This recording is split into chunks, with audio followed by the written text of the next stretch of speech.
Welcome to the Pop Culture Cosmos. Hey everyone, it's Gerald Glassford from the Pop Culture Cosmos. I'm here along with my good friend. He is the man, the myth, the legend behind Humanica Media. You got to check out everything today at humanicamedia.com, Humanica Media on Facebook, YouTube, Instagram, and so much more. It's my good friend, Josh Peterson. We're here we had so much pop culture going around and flying around this week. We were going to leave some stuff out, and we decided, you know what? We'll just record something here in the middle of the week for everybody out there to get a little bit more of a taste of pop culture. So I know, Josh, you've been playing We Happy Few to start off with. That has been a polarizing game, to say the least, since it's in, I guess, induction into the world in an E3 of years gone by. It came out, again, polarizing reviews all over the place. I know you have some thoughts about it. This very hallucinogenic type game, so to speak. So before we get on to what we wanted to talk about this week, what's going on with We Happy Few? Okay, so I have Xbox Games Pass. Okay, so I just finished playing. I've been switching out because I got Final Fantasy Royal Edition for Christmas, and I've been kind of playing little chunks of that and then moving on to something else. So I did a little bit of that, moved on to Forza Horizons expansion, Storm Island or Fortune Island, which is super fun, by the way. So if you ever get a chance to play it, definitely do that. But and then I finished that and I wanted to play something else. I don't want to play Kingdom Hearts yet because I still want to go back and play the second one. So I was just cruising through Games Pass, found We Happy Few, and I remember seeing the trailer at E3 last year, and I was pretty stoked about it. It looked cool. It looked like a BioShock with Fable animations, and kind of had that feel. So I saw it. I was surprised to see it on Games Pass, so I picked it up, or not picked it up, but I downloaded it. And it's intriguing. It's definitely intriguing. I think I know where the story's going, even though I'm only got about 5 hours in. But I don't know. Like, it's weird because it does have a good social commentary as far as how we deal with our problems as modern people. We kind of like find ways to I guess everything can be considered a drug if taken in the right doses. But as far as gameplay, because the story is intriguing, but it's the gameplay elements that I really don't like, because you're out there. There's not really any clear cut way to go. It's kind of something they put you out and you get to choose all this different stuff you want to do, but they don't give you any hints as to what it is you're supposed to be doing. So it reminded me of Kingdom Come Deliverance, how you get thrown into this massive world. There's not really a lot of instruction, so you're just supposed to kind of guess what you're supposed to do. And so I got out there and I started playing. It's cool because you need to forge your own weapons, you gather materials, you even need to create your own bandages. It really is a survival game, and it's at its heart, it is a survival game. And so you pick up these sticks, and there are some things where they say you have to do that, right? And they put waypoints on the map, but like, you're thrown to this community, and okay, so here's the rundown. People inside the city, like, they take joy pills because there's some big tragedy in the past that they want to forget about. Something involving the children and the Germans, because this is a post-World War I game, I want to say. And they take these things called joy pills, and that makes them forget everything, like all the bad stuff. So all they see is colors, and they show this part in the beginning where this guy gets off of his joy pill, and what he thought was a piñata ended up being a dead rat. So it's a bunch of people like smashing a dead rat and eating its insides, but when he's on joy, it looks like candy in a piñata. So it's kind of nasty, but joy just makes everything seem perfect. Like, you see colors, you see all this stuff, and once you're done with the joy, or you choose not to take it, or your body rejects it, you're called a downer, and you're cast out of society into these slums outside the cities. And that's where things get interesting, because you go around, you have to interact with people in the community, you need to gather materials, forge your own things, and there's gang wars and stuff like that. But as far as gameplay elements, what gets me about this is the fact that you can't not everything you do requires you to craft something. Like, if you want to sneak into a city, you have to craft the right clothing to fit in. You want to go back out into the slums, you need to craft the right clothing to fit in. You get hurt, you need to craft med kits. You want a stronger weapon, you have to find all the right elements to craft the weapon. But that's not even where it gets crazy, is the fact that you have to eat. Like, you have to eat and maintain your health in order to really succeed in this game. And that's what gets me, is because it's so exhausting. There are too many elements working together, and they don't all work in harmony with each other, if that makes sense. So I got about 6 hours in. I'm probably not going to finish it, but if anyone out there has some thoughts and they did finish it, I really want to know what happens later on the game, and I probably won't look it up on YouTube. So shoot us an email. Let me know if I'm missing out on anything. But Gerald Glassford, what have you heard about it? Because I don't remember a lot of the controversy. I remember the ratings were the reviews were all over the place, but was there any other controversy besides that involving the game? Oh, yeah, absolutely there was. First off, it is popculturecosmos@yahoo.com, or you can just reach us out on social media, Pop Culture Cosmos on Facebook, Instagram, Twitter, what have you, and then also Humanica Media as well. But yeah, when it comes to We Happy Few, there was a distinct controversy when it comes to what you were looking at in regards to the drugs. I think the drug use, I think the hallucinogens, I think everything that was going on there initially, as far as the joy pills are concerned, that really got people talking, and not necessarily in a good way. I think it just, a lot of people were thinking it was promoting drug use. That's bad. That's bad. Promoting drug use, instead of seeing behind the curtain on why that this was taking place, instead of going ahead and finding out more about the game. I know the game was pushed back. I know there was some issues as far as whether it was technical or development wise. I know the game was pushed back, but ultimately when it did release, it did come out to very mixed reviews, very polarizing reviews, because the fact that I think a lot of insiders and a lot of video game journalists out there really had this earmarked for something special, because it's a type of game at E3's gone by that showed off very well, that got people talking and got a conversation started. And unfortunately, for the wrong reasons, with the controversy over the drug use, and then ultimately the release of the game, which came out to mediocre gameplay, and obviously what you're talking about as far as a story that it's not worth finishing, that it just ultimately decided to be a game where it just did not meet up to what a lot of people were expecting. So yeah, it's a shame that the door is now closing shut on the chapter known as We Happy Few. There's probably not going to be any sequel, because the sales on it were nothing of note, or nothing to the extent that I think a lot of people were interested in hearing about, because there was nothing really reported on when it comes to the game. I believe, did Xbox actually purchase this game at some point? Am I not mistaken on that? They didn't purchase the game; they purchased the studio that made it. Okay, well, same Well, thing. yeah, I guess they own it, but it's weird because I was actually just reading an article. It's an interview with Sean Layden of PlayStation. And Sony's seeing what Microsoft's doing, and they're trying to buy up more developers before there's an opportunity for Microsoft to buy anymore. And this is weird because this is going to create the first like actual console war, because there's going to be so many exclusive titles. You have to buy this or you have to buy that, and there's going to be very few Activision, Ubisoft. I'm sure there are a few others that do cross console games, and that's what's kind of crazy. So the future is looking weird, man. It definitely is. I agree with you on that. And hopefully you will stay tuned to our shows on Monday and Friday to keep you up to date on that.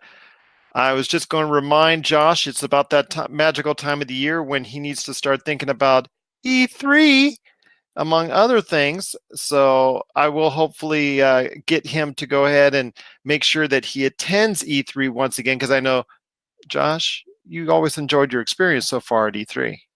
Yeah, I have. I mean, it's going to be weird this year not having PlayStation there. And that was also in the article of Sean Layden when he was saying that E3 used to be more of a trade show, and these days it's become more of a fan show ever since they started letting all the fans into the building. And so he's saying maybe it should just be a I don't know, what do you call it? Like a fan oriented event. There's a special word he used, but I don't remember what it was. But Was it PlayStation Experience? well, they're doing a PlayStation thing. So his excuse was that E3 doesn't leave enough time for people to get excited and promote games before the holidays. And that's kind of true. You disagree? I disagree with you. I think June is the exact perfect time, because during the summer, the video game market is dead. And that is the perfect time to go ahead and get people excited for what's coming up around the corner in September, October, November, December. The E3 has always been a great point in time of the year for people to get excited for what's coming up in the holidays. I don't believe that. I don't believe that at all. So my thoughts on this is that I think it's a good time to have the actual show of E3, and get people stoked about what's coming. Because most of the stuff that gets shown at these press conferences now, they don't come out for, a year or two afterwards. Microsoft does that quick montage at the end to show everything that's coming out this year, but a lot of it we don't see for a year, 2 years, sometimes 3 years, or 10 in the case of Final Fantasy. But the as for like a game like Tomb Raider, remember they dropped that trailer 2 weeks before E3, and there wasn't really a lot of time to market it before the holidays. And I think in that case, there are special cases where that can be true. But I think for some of the big boys, when it comes to AAA games, you don't need to go ahead and run commercials for it a year in advance, 2 years in advance, whatnot. Call of Duty, that's the best time to do the yearly Call of Duty announcement of what's coming out is at E3. And for other major games, you don't need to make announcements that they're on the way. You just need to go ahead and maybe show the first gameplay trailers or the first real trailers, because that is the mecca of where the video game and also regular consumer journalists that are out there, news media from all around the world, that's when they gather. That's when they're taking a lot of the information as far as what's coming out in the video game world for the rest of the year and also beyond. Plus, also, it gets investors excited for the companies out there. That's when they tune in. They don't always tune in at Paris Game Week. They don't always tune in during the PlayStation experience, or when Xbox has its stuff, or when every Nintendo Treehouse, every Nintendo presentation. They don't always tune in during the course of the year for all that stuff. They mainly tune in when E3 is happening and those major press conferences. So I'm very disappointed when it comes to Sony not being there. But then again, they've also said that they're going for fewer, bigger games as opposed to the games that they would go ahead and put out on a regular basis, because you and I have spoken before how a lot of Sony PlayStation titles have been put out to die. And I've faulted Sony on that. So I'm not going to fault Sony here on the fact that if they're putting out better quality games, or at least better quality marketing into those games, because there will be less games from PlayStation in the future, that I'm not going to fault. I think a big issue is, though, that Sony's kind of feeling their hold on the number one spot slipping away, with Nintendo Switch and Xbox One poised to strike or Xbox One especially poised to strike when the next gen hits, and Nintendo Switch just, all they really got to do is put games out, and that's all people really want. But I kind of feel like their hold on that top dog spot is slipping away, and they're kind of trying to figure out how they can remain on top of the game. So I feel like they're kind of taking the route of the reclusive author. They're kind of just hiding away, putting out a book every year just so people are like, "Ooh, I can't wait to see what, Dan Brown's going to put out this year." And it's just one of those situations. And quality would be nice, but at the same time, it's just they don't like not being in the top spot. And Sean Layden is so full of himself, and I almost hate reading anything that guy says, but for some reason he's enigmatic enough to make the fanboys always swoon over him, and I don't understand that. But I'm honestly hoping Xbox comes back with this next round of consoles, because they have enough studios, they have the manpower, they have the willpower, the fans are willing to give them another shot, and things can only look up from where they're standing. But I agree with what they're saying, if that's the case, as far as unlimited a number of releases, as opposed to what they were doing, where they would put out as many as 4, 5, 6 titles. If they go 2 or 3 a year of their own first-party material, I think it works out better for them. Although I showed you a link to some gameplay footage for Days Gone. That's not looking real healthy. That I know was delayed before. Maybe they should consider delaying that again. Okay, here's my thought on that. Maybe it's not going to be great, but if it gets delayed again, it's going to die. That's it. People don't care anymore. It's almost at the point where people don't care anymore right now. So one more delay, and nobody's going to care anymore. It's going to become Scalebound 2.0. Looking for an edge the next time you take on your favorite video game? Then check out Vitabrace high-performance gamer wristbands. Packed with the power of fruit seed oil, Vitabrace is clinically proven to help improve performance, giving you a better gaming experience. Head to miraclefruitoil.com and use the promo code MEDIA10 to get $10 off your Vitabrace purchase. Whether you're looking to beat the time on your latest speedrun or are fighting your way to the top on your favorite multiplayer or battle royale, Vitabrace can help you reach your gaming goals. Buy Vitabrace today at miraclefruitoil.com. That's miraclefruitoil.com. Vitabrace. Win with it. Speaking of games that are coming out, which may or may not people care about or whatnot, is 3 games that are, in its own spot could have been something special, I think, as far as it's concerned. But since they're all coming out this week, they're almost cannibalizing off of each other. And the one I think a lot of people are pointing towards is the disappointment known as Crackdown 3. I think Crackdown 3 came out with a lot of promise when it was shown off at E3 as far as a fully destructible world. The end result, many delays and many years later, is like what you said, Josh, there's been nobody that really wants to care about it as much as they used to, because of the fact that it came out as far as so long ago, as far as a preview. It's changed so much over the course of time, and it's been delayed to the point where, like you said, a lot of people don't care. And now it comes out in a week where there's 2 other games of that type of mid-level, upper, maybe average type level in Far Cry New Dawn, which is based loosely off of the hit game from last year, Far Cry 5. The fact that it takes place in the same in the same area realm, but in a different time frame after a nuclear war. And then also you have Metro Exodus 2033, which expands the Metro type of universe that's been out there, that's been under the wire for a lot of other people, but for first-person shooter fans, it's been something that is there. It's been quality. It's been very good.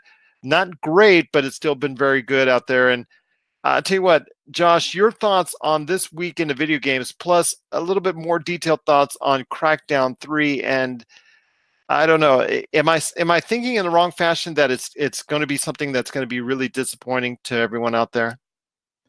No, you're right. It's one of those things where it has been delayed so many times. Like, this is a perfect example of what could happen to Days Gone if it gets delayed again. I don't know, man. Like, I personally have never had an attachment to Crackdown. I see why people like it. I see the appeal of it. From what we saw the first year you and I went to E3, super glitchy looking game. Didn't even show up last year at E3.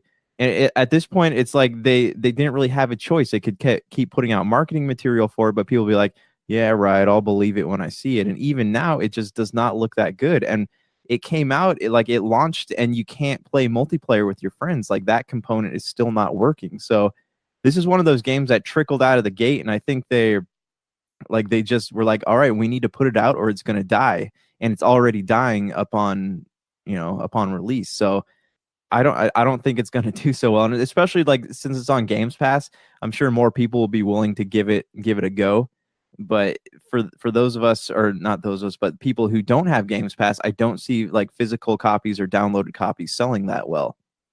I don't see physical copies selling that well either, and especially in a week where there's 2 other games of that type of level. Your thoughts of Far Cry 5 New Dawn, Far Cry New Dawn, based off the same areas that were explored in Far Cry 5. You talked before about how it's using the same type of game engine and how for a lot of people it's just going to be something with just a different skin on it. Your thoughts on Far Cry New Dawn? Okay, so my thoughts on Far Cry New Dawn, it's more Far Cry. People are going to play it regardless. It's just one of those. It's the same thing with Far Cry 5. Far Cry 5 did really well because it was a Far Cry game. It's a game that you can play. There's no rush. It'll be relevant for a long time because I guarantee you they're going to put out DLC for this game. And there's no pressure. It's one of those games where there's absolutely no pressure for it to do well. And because of that, I think it's going to do well because people are still playing Resident Evil, Kingdom Hearts. They're playing, I guess they're playing Crackdown, but there's a lot to play still. People are trying to catch up from Christmas, and this is just a great time. Far Cry has always owned the February spot, and that's just it's worked out for them before. I don't think they really need to be anything because from what I understand, the game's a lot.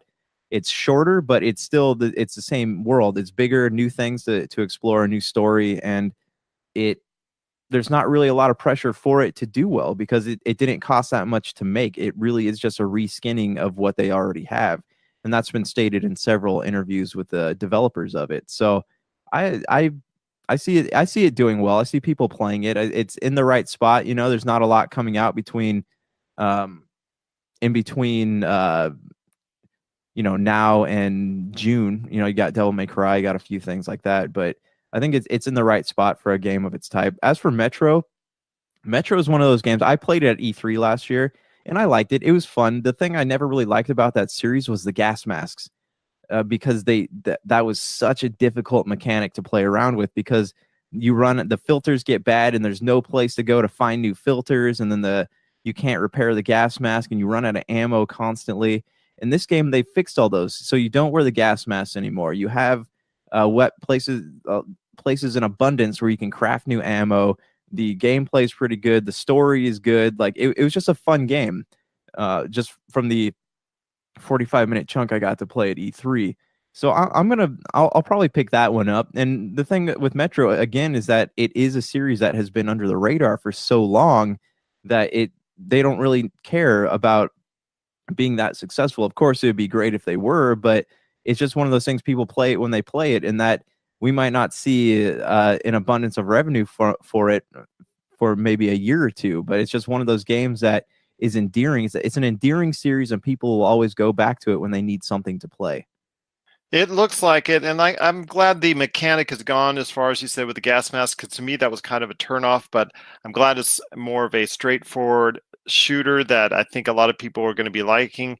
You said, I think there is a little bit more open world, although it's still somewhat linear in as far as the story is concerned, but it is taking some steps beyond.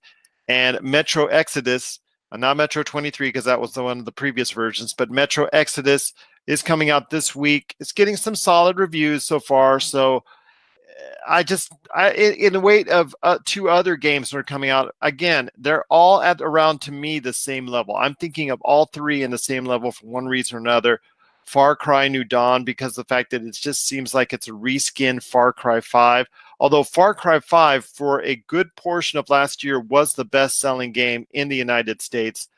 I will say also as well, you got Crackdown 3. To me, it's just been so disappointing from pretty much after the initial everybody wow at the whole concept of a fully destructible world built in the cloud as far as the memory is concerned of it. So you could just, it's this perpetual just type of destructible environment.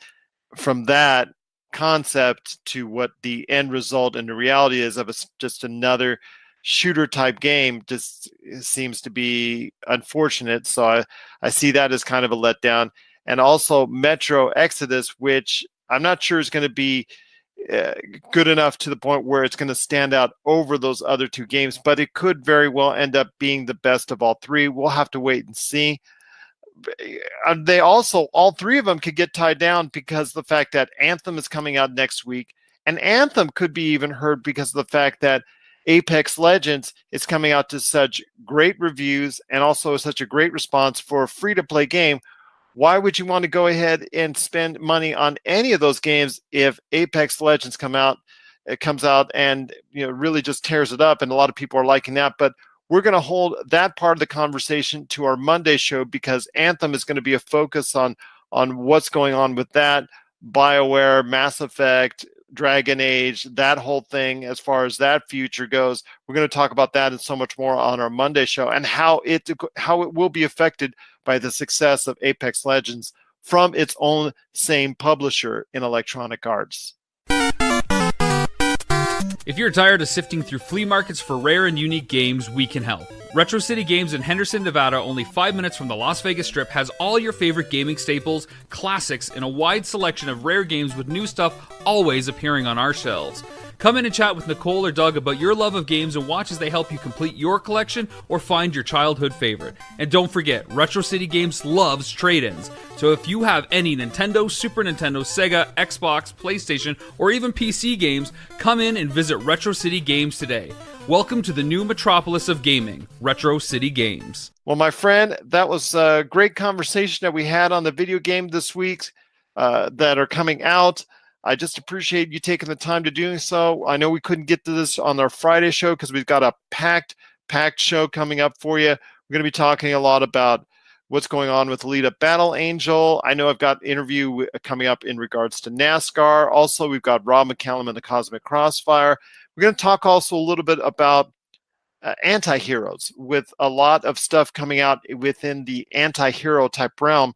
And if it's going to get a little bit too samey or it's going to be a little bit too much very quickly, and we're going to talk about some of those shows and projects coming up that have all the same type of theme where these heroes don't want to be heroes, but they have to end up saving the world, or these type of rejects or outcasts or what have you that go ahead and end up being saving the day for some reason or another. So we're going to talk about that on our Friday show. Hopefully you get a chance to listen to it. It's the PCC Multiverse.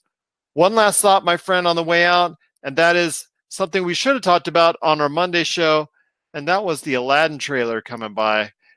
Are you scared like the rest of the Twitterverse was when that came out, and looking at Will Smith's blue genie, all distorted, all CGI-ish, and just, to me, it just didn't look 100% good.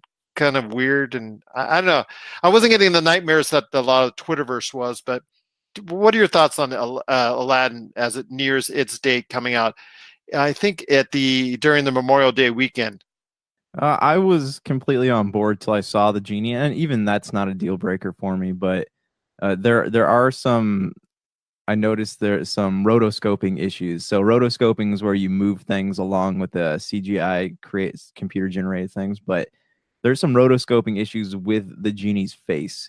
So it's Will Smith's face, and I imagine they did that through like motion tracking. They put the points on his face and they measuring how all that works. But there are some issues where his head is moving, but his face kind of slips around a little bit. So it has a little Mass Effect-y feel to it. But again, it's not a deal breaker for me. I feel like maybe there's a better way to do it, but I can't say at the moment what it was as far as like portraying the genie goes.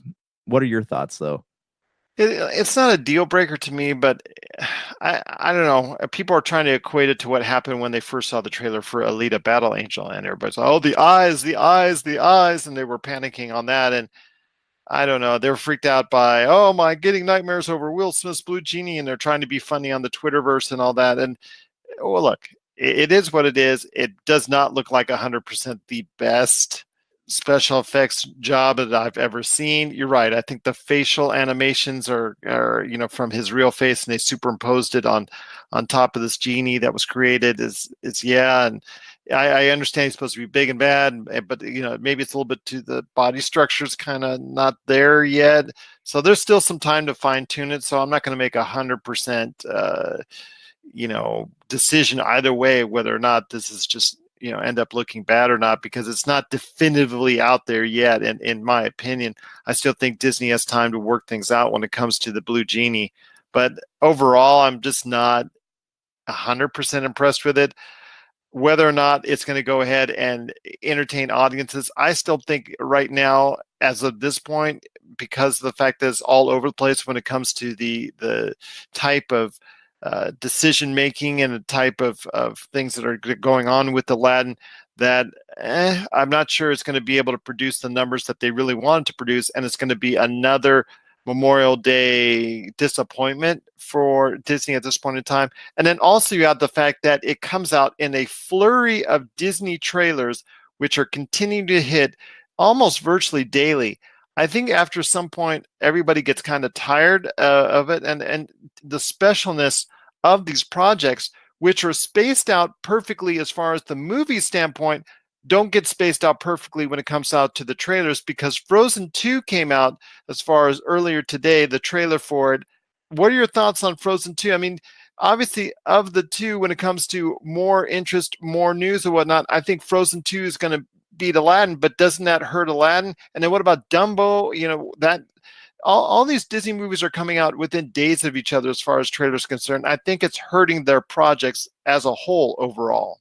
I think Aladdin's actually going to do really well, and I don't think Dumbo's going to do well at all. As for Frozen, Disney has a way of, like, their sequels always do progressively worse than the one before it. Not progressively, but maybe a little bit worse. And I haven't watched the trailer for Frozen 2. I will admit that I've never actually watched Frozen before. Yeah, I mean, you'd think that would be something I'd be all over, but it's not. So I don't know. It's Frozen 2. They do that as far as the trailers go. They do that. Marvel's been doing that too, just pumping trailer after trailer. We'll probably see at least one more trailer before Endgame comes out. It almost feels like that at the moment. But Disney is, if you were someone who just casually watches TV, casually peruses the internet, you would assume that Disney right now is the only company making movies, and that's not good to me. That's weird to me, and it's all. And I don't know. Disney has money to market films, but there's a lot of films out there that are good but die from lack of marketing. So it almost doesn't seem fair to me. But I do think Aladdin's going to do well there, because it is a beloved Disney movie. I don't think it's going to do well as Lion King's going to do, but it is a movie that is loved by so many people. And it's honestly just the novelty of seeing it in real time that people are going to be attracted to it. The genie, say what you want about the genie, but you look at the way everything else is painted, though, like the Cave of Wonders, the city, just the way everything looks. Like there was a lot of time and effort put into that. So I feel like that's going to be a movie that does really well despite the issues with the genie. It'll be memes forever, but the movie will still do relatively well. Josh, whatever hangups that you have in regards to Frozen, you need to just let it go. Wah, wah, wah. Well, that's going to do it for PCC Extra. Hopefully you get a chance to check out our previous Monday episode that's available now on all of our podcast networks and also on many radio stations. It's getting replayed because our radio shows get replayed 7 days a week because we produce 2 new shows each and every week to not only our podcast, but also our radio stations that we send out there. So it gets replayed all over the world 7 days a week. And we cannot thank enough those stations for doing so. Plus, also, we want to thank our good friends at Miracle Fruit Oil for their awesome product, Vitabrace gaming bracelets. You want to go ahead and give that a try. We put a promo on here already, so you already know where to go as far as miraclefruitoil.com, and then also take care of the special code. And we'll still give you a game. I think a game is still in the offering if you go ahead and buy a Vitabrace. So here's what we're gonna do. If you send us a picture of your order confirmation, we will send you a game. Send it to our email at popculturecosmos@gmail.com. Right? Is that the one, or is it yahoo.com? Yahoo. Let's go for Yahoo. Okay. Send a picture of your order confirmation screenshot. That's all we need to popculturecosmos@yahoo.com, and we will email you a free game code. There you go. Is it still Sonic? It is still Sonic. We'll invest in some more coming up here soon, but we still have plenty of Sonic games to give away. Sounds good, my friend. And then also, if you get a chance, check us out on our Friday show that's going to drop. We're going to, like I said, talk about a lot of good things coming there as well. So for Josh Peterson, it's Gerald Glassford. It is another beautiful day in paradise right here on the PCC Extra. We thank you for listening, and here's hoping you have yourself a great day.